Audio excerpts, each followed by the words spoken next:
Hello again! Welcome to day 8 of 31 of our Health Gain December tips. So, it's a no weight gain, but para sa mga taong hindi naman kailangan mag-lose ng weight o di kaya mag-maintain lang, or for those people who actually want to gain some weight na they can benefit from gaining more muscle mass.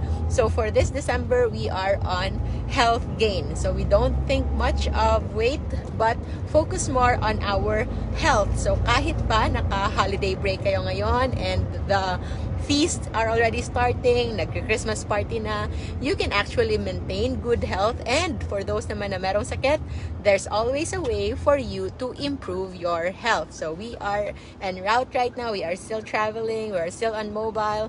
But we will take our time and discuss kung ano yung tip natin for today. So as per our title, you can see there, it's 1 heavy meal and 1 to 2 light meals. So I hope naka-slowly ease in na tayo. If you haven't followed our page, our tip starting day 1, December 1, nasa day 8 na tayo. You can browse back to our page or in our YouTube channel. Kung hindi pa kayo nakasubscribe, you may also subscribe there or you may not subscribe there. Bahala na po kayo. But if you want to have an easy access sa mga videos natin, everything is just there. So for today, I hope you are already starting with your intermittent fasting. Kahit 12 hours lang, hindi kailangan matagal, hindi kailangan sobra-sobra, hindi nga kailangan more than 24 hours.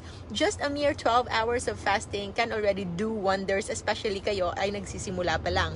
And if you are already doing intermittent fasting, say for example, kumakain pa rin kayo ng 3 meals a day, at least this time you can prioritize which meal yung inyong heavy meal. Parang yun yung parang main meal ninyo. Hindi kailangan mag-fiesta kada kain. Just 1 heavy meal is already good enough. And if you have, like say for example, a meeting or an important event na meron ding kain, so you can just designate those meal times as your light meal. So just 1 light meal and a heavy meal, mostly okay na yon. Kami nga, as you all know, no, I just went out with Doc Kim and pareho kaming mostly naka-OMAD.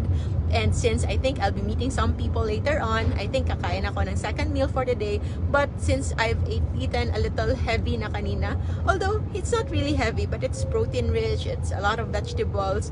But if I eat later, maybe something light na lang. Or kung heavy man, it's still gonna be low carb. But generally, if you still want to improve your health, kung gusto nyo ng inyong insulin sensitivity, your degree of inflammation sa katawan will also lessen, you can actually benefit from not eating too much. So eating less is actually good, especially if meron pa kayong extra fats to shed off. So thank you very much to the 250 stars na nagbigay. Maraming salamat po. And when it comes to our meal intake, hindi kailangang routine na kada araw ganyan talaga. Mostly, personally, I do OMAD, except for November. November is like my December for most of you. So, nauna na akong mag-feast sa inyo. And that's why this December, I'm not into so much of eating spree.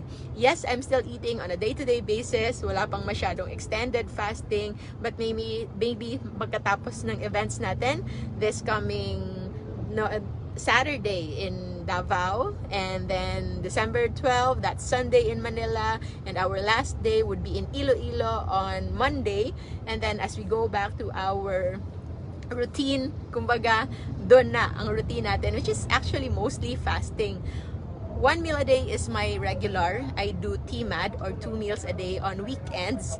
And on Sunday, doon ako nag either 1 heavy meal or a distributed long window, 4 to 5 hours. But mostly, my eating window is hindi talaga siya lumalagpas ng more than 6 hours. If I eat more than 6 hours in a day, like say for example, if I start eating around 11 in the morning, tapos merong mga feast, matatapos ako ng 8 or 9, pagkagising ko sa umaga, I don't feel so good. So usually, if I eat earlier, I close it also earlier. And if I eat late, I can just counter it the next day with some degree of fasting. So, bawi-bawi lang, but when you are already what we call as fat adapted, yung katawan natin sanay na, not depending so much on food. And alam niyo naman, meron tayong parating stores. Females will always have that fat stores because by evolution, kailangan niya ng mga babae. That's why women actually survive longer than male. I'm not being biased, I'm not being racist, I'm not being sexist, but it's just that evolution actually favors survival of women because it's the women who usually nourishes and takes care of the young in the population. But of course, general lang naman yan. There's always an exemption, and we know as long as you take care of your health, we all have the same opportunity to live longer, to live healthier, and to live with the best of our health. So, thank you so much to the 975 stars.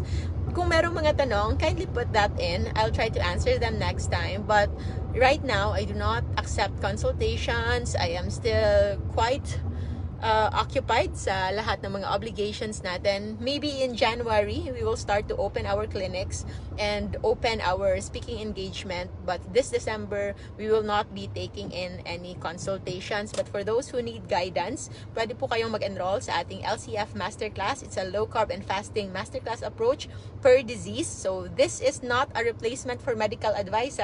Yun, clear yun. This is just for educational purposes. How I deal with patients at kung ano yung basihan, how we manage the medications, kung paano i-adjust yung mga dose para sa diabetes, para sa high blood, para sa ibang sakit. Hindi po pwedeng bigla-biglang kunin yung mga gamot nang walang advice ng doctors. But I will teach you in that masterclass kung ano yung rason, how we taper, kung paano namin binababaan yung gamot, kung ano yung mechanism of action ng mga gamot. You will actually know that. You will be able to know what medications are you taking and know what's really going on your body. So it's like a classroom talaga, but with a community, because what you will have there is hindi lang yung classmate mo sa ganyang class, sa ganyang lesson, but those people also experience mostly. Yung iba dyan, I've been doing low carb for years na, and they are there to help as well as a community to help one another kung paano tayo ma-achieve natin yung weight. So it's not just gonna be me, it's actually gonna be you who will allow yourself to experience healing. But I will provide you with the knowledge, with the protocols on the options that you think might be good for you. So, hindi ako magdidikta kung anong gagawin nyo, anong fasting schedule na gagawin nyo, o anong specific food na gagawin ninyo. But you will have the knowledge to know kung ano yung para talaga sa inyo. It's only you who can tell kung ano yung lifestyle that will suit you best, and the best lifestyle for you, the healthiest lifestyle for you is the one that you can sustain. Yung talagang makakastick kayo. Because if we just follow what we see, if pinalo mo yung ginawa niya, yeah, sometimes it might work, but eventually if you cannot stick to it, kasi nga yung procedure na yon is made by that person, then it might not be applicable to you.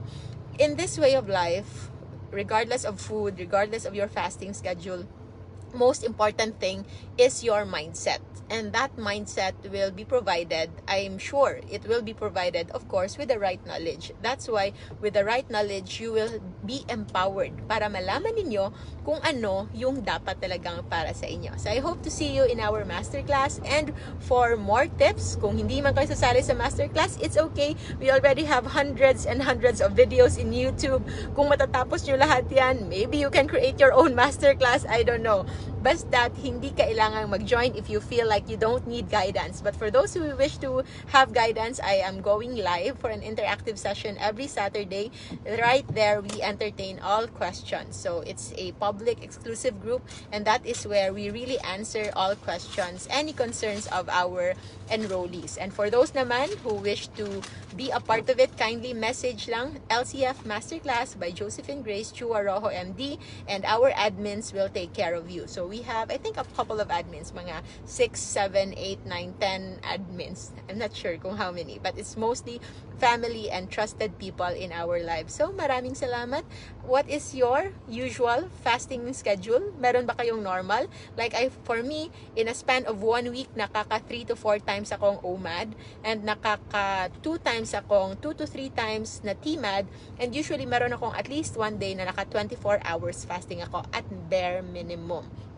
And other days, kung meron namang nasobra, like say for example, nakapag-TMAD ako ng more than 3 times a day, I naturally go on an extended fast after that. Parang you will really feel heavy. You become more sensitive.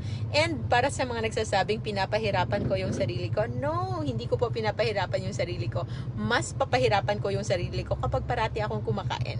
Fasting is actually like a gift I do to myself. If I do fasting, I know I feel better, I know I can function better, and I know I become more efficient. So when I do fasting, it is not me punishing myself or making myself suffer, but it's actually me nourishing myself and allowing myself experience healing and allowing myself to have a break from food so that makafocus siya on other more important things like healing and optimizing. And of course, as sa dami nating responsibilities ngayon, I can become more productive when I'm not always preoccupied with food.